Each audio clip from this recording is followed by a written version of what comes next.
Hey everyone, it's Meredith. I am in my semi-set up practice area in my new house. It's been a long time coming. I'm really excited to be filming from here. It's quite a small space, but I think that could be a good thing since we're all sort of experiencing the Toronto real estate market together, and a lot of us are practicing in somewhat cramped quarters. Today I wanted to review Chaturanga Dandasana, or four-limbed pose. We've been doing a lot of sun salutations in class lately, and I've just noticed a few things in terms of alignment that I think that we can review. I'm also going to show you ways that you can modify Chaturanga Dandasana for when you're trying to build up strength to do the full pose, or if you're fatigued and need to modify for that. So you will need maybe 2 blocks, a place to practice, and some comfy clothes. Let's get started. There are generally 2 ways we enter Chaturanga.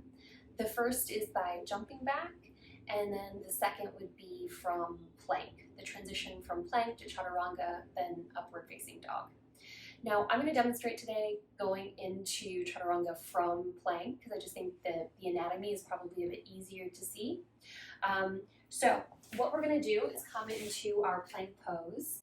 We're going to take wrists under shoulders, and we're going to do our best to create one line between hips and shoulders. My legs here are really engaged. My belly button is squeezing up and in, and I'm trying to kind of have a bit of a cat tilt in my shoulders.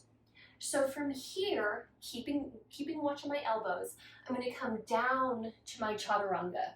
Notice my elbows are at 90 degrees, my chest is slightly curved up, and then I transition up to upward facing dog. Now, obviously the Chaturanga can be strenuous to hold. You need kind of almost an equal weight distributed between the 4 limbs of the pose. One of the ways that I think is really useful to practice is with blocks. So taking your blocks about shoulder width apart on their second height, what I like to do is taking my hands alongside the blocks and lower down so that my shoulders are resting here. And that gives me time to align my hip with my shoulders and kind of lift my gaze slightly up and really engage my legs. So transitioning up and then maybe transitioning back. So there are a couple of common mistakes that I see when I'm teaching Chaturanga. The first has to do with a practitioner who might be struggling with the strength aspects of the pose, and so has a hard time maintaining that shoulder to hip alignment on the way down to Chaturanga. And so what happens is they wind up kind of collapsing through the hips on their way down. And so the solution for this, in my opinion, is to bring the knees down. So say you're coming from a plank.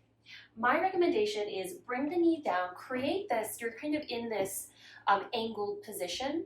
So doing your best to maintain that line here, and then as you lower, practice bringing in the elbows, lifting the chest slightly, and then coming down like this to low cobra, or if you wanted, you can come back up to upward facing dog.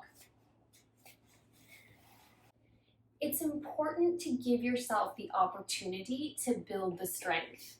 If you're constantly collapsing into your cobra or collapsing onto the ground before kind of pushing yourself back up, you wind up losing an opportunity to incrementally build the strength in the arms that you need, and you could do yourself injury.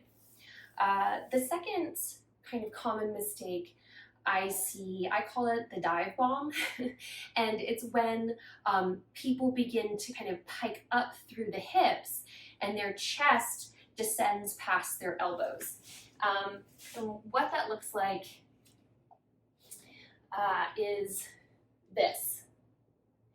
And the reason why people wind up doing that is also because of an issue of strength, but also sometimes just a misunderstanding of the alignment of the pose, or perhaps they forget where they are while practicing the pose, alignment-wise.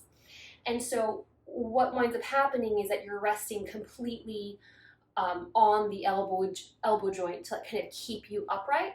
And in addition to being potentially injurious for your elbow, you also have a potential injury waiting for your shoulders, because that places a lot of pressure on your shoulders. My piece of advice for that is to go back to the block modification and understand how the posture should feel with the props, so that you can sort of have that or remember that sensation during your practice. Now, if you find yourself so fatigued that you're doing that, you're piking into that dive bomb position, then I would also recommend using your knees as your fatigue grows, so you can still pay attention to the quality of your alignment. So that is it for today. Let me know if you have any questions, or if there's anything else you'd like me to review before our classes. Do let me know. And I will see you on your mats. Thanks, guys.